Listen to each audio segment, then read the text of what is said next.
fenomena akhir zaman semuanya terjadi dan dikatakan oleh baginda Nabi Muhammad SAW. Coba bayangkan. Artinya apa kata Nabi? Kalau kalian bertemu dengan masa itu, berpegang teguhlah dengan tauhid dan tali agama. Karena memang posisinya begitu. Banyak sekali orang tidak punya malu. Karena kata Nabi, kelak di akhir zaman yang hilang dari umat manusia itu satu saja, rasa malu. Orang berbicara dengan perempuan yang bukan muhrim saja, seharusnya itu tak boleh. Seharusnya malu. Tapi sekarang tak, jangankan itu, berpegang tangan, pukul-pukulan dan lain sebagainya. Dan hati-hati, fitnah wanita itu sangat berat. Jangan tersinggung ibu-ibu. Tapi memang begitu. Karena salah satu pengikut Dajjal kata para ulama di akhir zaman itu kaum wanita.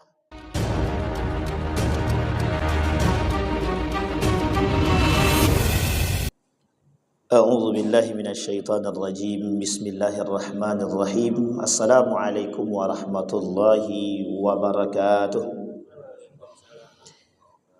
Alhamdulillahi rabbil alamin. Alhamdulillahilladzi an'ama bi ni'matil iman wal islam bihima tatimmus salihat. Ashhadu an la ilaha illallah wahdahu la syarika lahu wa ashhadu anna Muhammadan abduhu wa rasuluh la nabiyya ba'd. Allahumma salli wa sallim wa barik ala hadzal nabiyil karim. Allahumma salli ala Muhammad wa ala ali Muhammad fil alamin innaka Hamidum Majid.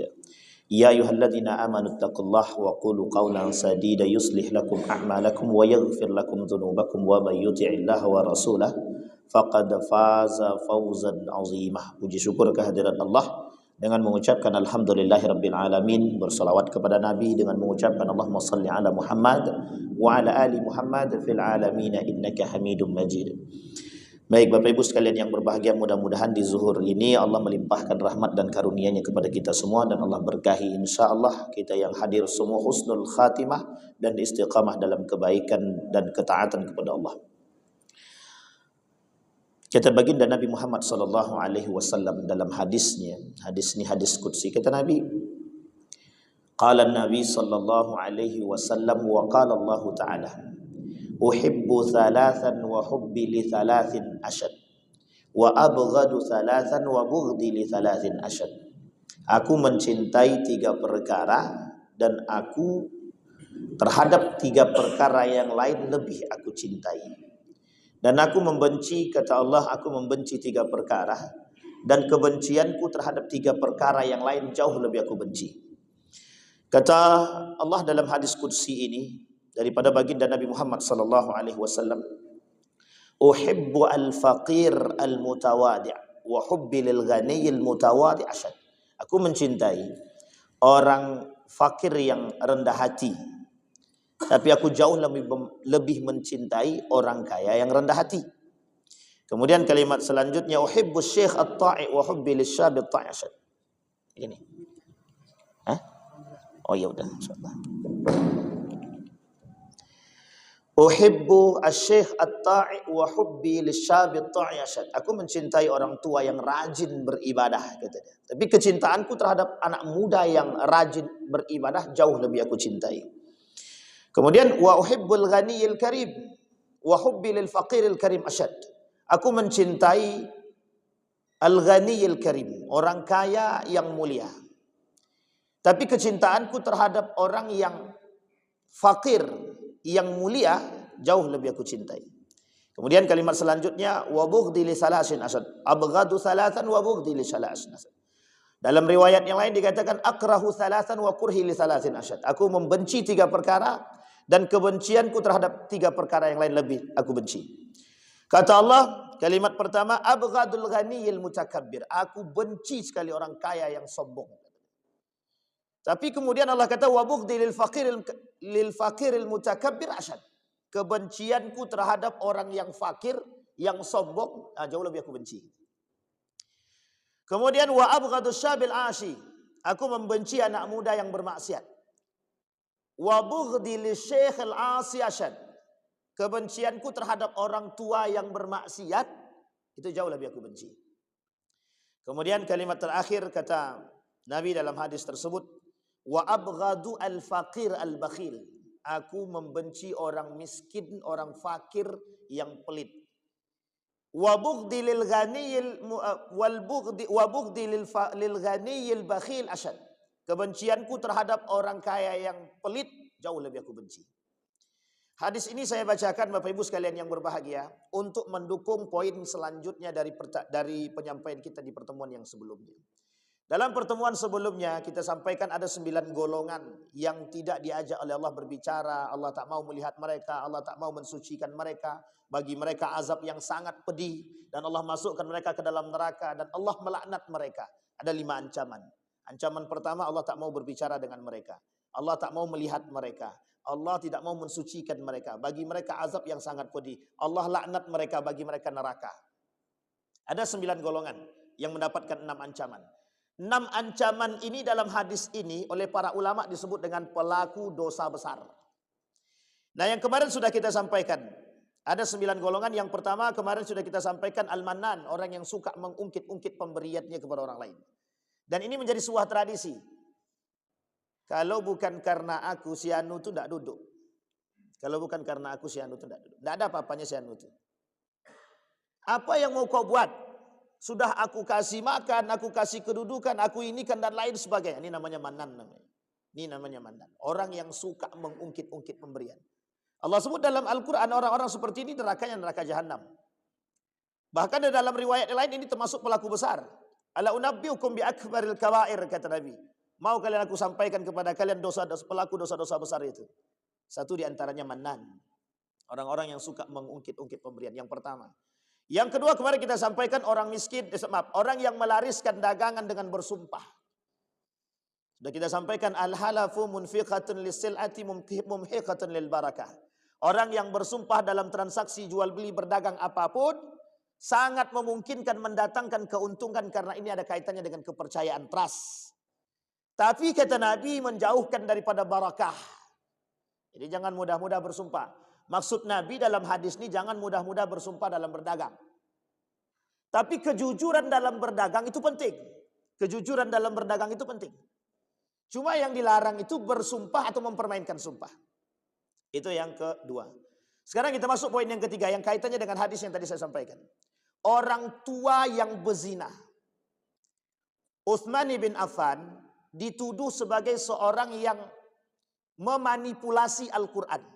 Jadi Utsman ini pernah difitnah. Dalam hadisnya begini. Setelah Umar bin Khattab itu diidentikan oleh Nabi sebagai pintu. Pintu pada Umar bin Khattab ini kiasan pada Umar bin Khattab. Kalau pintu ini terbuka, semua fitnah itu mengalir. Jadi Nabi pernah panggil Umar, Abu Bakar, Umar, Utsman dan Ali. Cuman yang diajak makan sama Nabi itu cuma 2. Abu Bakar sama Umar bin Khattab. Utsman tak diajak makan, Ali tak diajak makan. Makannya agak jauh, tidak satu piring dengan Nabi. Singkat cerita, Utsman gerutu dalam hati. Gerutunya bukan gerutu yang jahat. Kata Utsman, kelak aku yang paling banyak dapat fitnah. Betul. Meninggal Umar bin Khattab, fitnah itu mengalir kepada Utsman. Bayangkan fitnah yang saya sampaikan kepada Bapak Ibu semua, fitnah yang terjadi pada Utsman bin Affan, 3 fitnah besar. Di antara fitnah-fitnah yang lain ada 3 besar. Fitnah yang besar. 1, fitnah pertama itu Utsman memalsukan Al-Quran. Fitnah yang kedua, nepotisme. Fitnah yang ketiga, korupsi. Apa fitnah yang paling berat bagi Utsman bin Affan? Memalsukan Al-Quran. Apa kalimat yang dihapus di dalam Al-Quran yang tidak dimasukkan oleh Zaid bin Sabit dan Ali bin Abi Thalib serta Sofyan? Kalimatnya asy-syaikhu zani, asy-syaikhu wasyaikhatu iza zanaya. Kalimat ini harusnya ada dalam Al-Quran. Kata para mereka, harusnya kalimat ini ada dalam Al-Quran. Tapi tak dimasukkan. Dalam ilmu Al-Quran disebut dengan naskhur rasmi wa baqaul hukum. Dihapus tulisannya, tapi hukumnya tetap. Hukumnya merujuk kepada satu kalimat umum. Kalau dulu dibedakan anak muda yang berzina, orang tua yang berzina, beda-beda. Tapi kemudian dihapus yang asyaikhah dan asyaikhu itu. Kemudian diambil satu kalimat yang umum. Az-zani waz-zaniyatu fajlidu kulla wahidin minhuma mi'ata jaldah. Itu ayatnya dalam Al-Quran. Sehingga tuduhannya terhadap Utsman ibn Affan ini harusnya ada masuk ayat ini. Saya sampaikan kepada Bapak Ibu sekalian yang berbahagia. Untuk memasukkan satu ayat ke dalam Al-Quran, untuk mengumpulkan Al-Quran itu, butuh 10 orang yang hafalnya sama, akhlaknya baik, tidak pernah menipu, tak pernah berdusta. Satu ayat. Bukan satu surat, tapi satu ayat. Dikumpulkan oleh Zaid bin Sabit 10 orang. Satu yang bermasalah, balik semua. Tidak dimasukkan oleh Zaid bin Sabit. Jadi saking selektifnya. Singkat cerita, tuduhan kepada Utsman bin Affan tadi itu memanipulasi Al-Quran. Kalimat yang tadi. Nah, apa maksudnya? Maksudnya adalah Nabi bilang begini dalam hadisnya. Ada orang tua yang berzina. Orang tua berzina ini banyak klasifikasinya. Termasuk orang yang sudah menikah kemudian dia selingkuh. Selingkuh dalam kategori zina, bukan selingkuh nikah. Selingkuh dalam kategori zina, bukan nikah. Nah, ini orang seperti ini. Ingat kata Nabi di akhir zaman, perselingkuhan itu di akhir zaman itu tren. Jadi kenapa orang tak punya lagi rasa malu dalam selingkuh? Karena menjadi tren. Apa trennya? Tren perzinahan. Apa kata Nabi dalam riwayat yang lain? Kata Nabi, kelak di akhir zaman la taqumu sa'hatta tarau tankihul mar'ah fit tariq. Nanti kalian akan melihat di akhir zaman, kata Nabi, tidak akan terjadi hari kiamat sampai kalian akan melihat orang-orang berzina di jalanan. Ini maksudnya panjang. Kata ulama hadis yang dimaksud adalah mudahnya perzinahan di mana-mana untuk ditemukan. Akhir-akhir ini sering kita lihat dalam berita itu. Ya banyaklah, mohon maaf, perselingkuhan ya. Baik di hotel, di kos dan lain sebagainya. Uniknya, itu disiarkan melalui media. Itu aib, tapi disiarkan oleh media. Artinya menampakkan kepada dunia bahwa begitu mudahlah perzinahan itu. Dan uniknya lagi, perzinahan itu dilakukan oleh siapapun, semua kalangan. Dulu orang tua jarang berzina, sekarang banyak yang berzina. Bahkan ada kakek menghamili cucu. Dan ini faktor, fenomena. Nabi sampaikan, kata Syekh Mutawalli Syarif, fenomena akhir zaman semuanya terjadi. Dan dikatakan oleh baginda Nabi Muhammad SAW. Coba bayangkan. Artinya apa kata Nabi? Kalau kalian bertemu dengan masa itu, berpegang teguhlah dengan tauhid dan tali agama. Karena memang posisinya begitu. Banyak sekali. Orang tidak punya malu. Karena kata Nabi, kelak di akhir zaman yang hilang dari umat manusia itu satu saja. Rasa malu. Orang berbicara dengan perempuan yang bukan muhrim saja, seharusnya itu tak boleh. Seharusnya. Malu. Tapi sekarang tak. Jangankan itu. Berpegang tangan, pukul-pukulan dan lain sebagainya. Dan hati-hati. Fitnah wanita itu sangat berat. Jangan tersinggung ibu-ibu. Tapi memang begitu. Karena salah satu pengikut Dajjal, kata para ulama, di akhir zaman itu kaum wanita. Itu salah satu di antara 7 pengikut Dajjal. Itu yang pertama. Yang ketiga. Yang keempat, golongan yang tidak diajak berbicara tadi. Malikun kadzab. Pemimpin yang berdusta. Raja yang berdusta. Kalimat raja yang berdusta ini disampaikan dalam sekian banyak hadis. Bahkan ancaman bagi mereka itu, kata Nabi dalam hadisnya, sittatun yadkhulun nara qabla al-hisab. Ada 6 golongan yang masuk neraka tanpa hisab. Tidak perlu dihisab. Kenapa tidak perlu? Langsung masuk. Malikun kadzab. Dalam riwayat yang lain kata iblis itu, ketika iblis berkomunikasi dengan Nabi dalam hadisnya, man rufaqa'uka min ummati, kata Nabi. Iblis, siapa kawanmu dari golongan umatku, kata baginda Nabi. Dijawab. Kata iblis, 10, kata dia. Satu di antara sultanun jur. Pemimpin yang berdusta, pemimpin yang zalim, pemimpin pengkhianat dan lain sebagainya. Itu disampaikan. Bahkan ini tidak seberapa dari 3 hadis tersebut, tidak seberapa.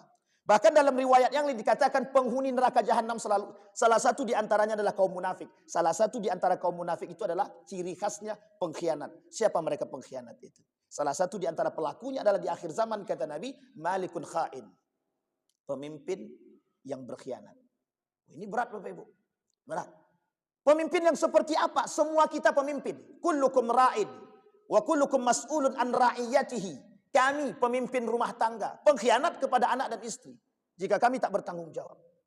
Orang tua, pengkhianat terberat bagi orang tua adalah tidak memberikan pendidikan anak yang terbaik. Pendidikan yang terbaik bagi anak itu cuma satu, pendidikan tauhid. Jika orang tua tidak bisa memberikan pendidikan agama kepada anaknya, dicap sebagai seorang pengkhianat kepada Allah dan Rasulnya. Jadi Bapak Ibu sekalian yang berbahagia. Dan itu bagian daripada pengkhianatan. Artinya apa kata Nabi? Kelak di akhir zaman itu akan muncul hal seperti ini. Tapi itu bukan masalah. Karena perkataan Nabi dalam hadis yang lain itu menjadi sebuah sunnah. Apa maksudnya sunnah? Pasti akan terjadi. Apa kata Nabi? Al-khalifatu min ba'di salasina sana. Kepemimpinan setelahku 30 tahun. Tapi setelah 30 tahun kata Nabi akan muncul yang namanya mulkun adud. Kepemimpinan setelahku kata Nabi 30 tahun. 30 tahun ini kita hitung. Mulai dari Abu Bakr Siddiq, mulai dari Umar bin Khattab, Utsman bin Affan, Ali bin Abi Thalib. Tambah satu orang. Yang terakhir, yang kelima, hanya memimpin 7 bulan. Anak daripada Ali bin Abi Thalib yang bernama Al-Hasan. Yang matinya diracun, yang tahtanya direbut oleh Muawiyah. Tahtanya direbut oleh Muawiyah. Demi perdamaian dia berikan. Tapi setelah itu kemudian dia meninggal diracun. Jadi cucu Nabi itu meninggal 2. Satu diracun, satu lagi dibunuh. Dan itu kematian 2 cucu Nabi ini, termasuk Ali bin Abi Thalib dan Utsman bin Affan, itu kematian membawa nama Allah. Bismillahi Allahu Akbar. Kami serahkan jiwa ini kepadamu ya Allah. Ini pengkhianatan kaum Khawarij. Dalam perangnya dihabisin oleh Ali bin Abi Thalib. Kembali kepada poin yang tadi. Apa kata Nabi? 30. Dihitung dari Ali, dihitung dari Abu Bakar sampai kepada Al-Hasan, itu total semuanya 30 tahun ditambah 3 bulan, kemudian sisanya sekitar 22 hari. Nah, pertanyaannya adalah perkataan Nabi terbukti. Setelah itu kata Nabi mulkun adud. Apa yang dimaksud dengan mulkun adud itu? Kepemimpinan yang dengan penuh kezaliman, otoriter, diktator dan lain sebagainya. Kita ambil kepemimpinan Muawiyah bin Abi Sufyan. Muawiyah bin Abi Sufyan punya perjanjian. Kalau dia meninggal duluan, yang menggantikan Muawiyah Al-Hasan. Kalau Al-Hasan meninggal duluan, Muawiyah habis masa kepemimpinannya, maka cara pemilihannya dikembalikan musyawarah. Dilakukan oleh Muawiyah, tidak pakai musyawarah, langsung dipilih anaknya Yazid bin Muawiyah, yang oleh ulama Syam Damaskus, sepakat semua ulama di Damaskus. Kefasikan daripada Yazid bin Muawiyah. Apa yang terjadi dalam masa kepemimpinan Yazid bin Muawiyah? Menghancurkan 2 kota suci sekaligus. Makkah, Madinah.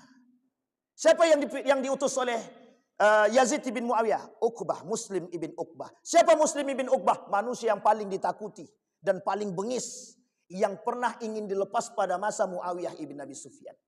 Apa kata Nabi setelah itu? Maka disebutlah dalam sejarah, nepotisme pertama terjadi dalam kerajaan Islam, terjadi pada masa Muawiyah ibn Abi Sufyan ketika memilih anaknya Yazid bin Muawiyah menjadi seorang pemimpin. Itu yang kedua. Kata Nabi, yang keempat, kata Nabi akan muncul di tengah umat manusia pemimpin-pemimpin yang zalim. Bahkan uniknya kata Nabi dalam hadis yang terakhir sebelum kita tutup, kata Nabi, yang hilang dari umat muslim di akhir zaman 2. 1, pemimpin yang suka mengakhirkan sholat.